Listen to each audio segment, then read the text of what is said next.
आपल्याला हे दुसरं प्रकरण आहे की नाही, काय लेसनचं नाव आहे अरिथमेटिक प्रोग्रेशन. या अरिथमेटिक प्रोग्रेशन मध्ये 3.1 तिसरं प्रकरण आपलं 3.1 सोडला तर पुढे आपल्याला हे फॉर्म्युले बघायचे. हे जरी दोन पाठ केले तरी चालते. पहिला फॉर्म्युला n टर्म म्हणजे n वेपर, जी एपी आहे एपी म्हणजेच अंकगणिती श्रेणी माध्यमात. त्या एपी मध्ये आपल्याला n वे पद काढायचं असेल. आता n वे पदाचा अर्थ काय, 17व्या त्यामध्ये 17वे पद असेल, 25वे पद असतील, असे किती वे पद काढायचे तरी फॉर्म्युला वापरायचा.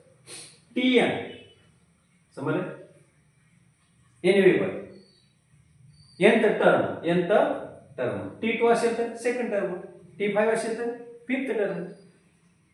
त्याप्रमाणे tn is equal to a plus n minus 1 d.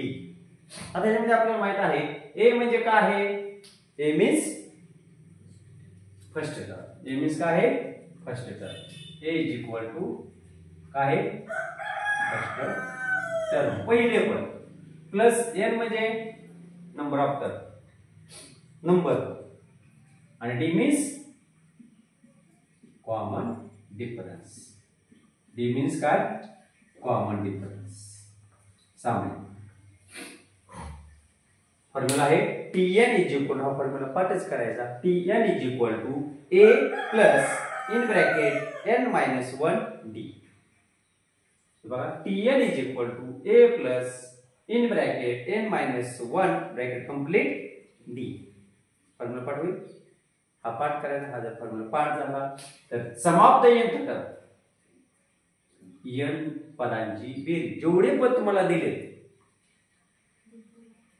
जेवढे पद दिले त्या पदांची बेरीज करायची. काय करायचे, बेरीज करायची.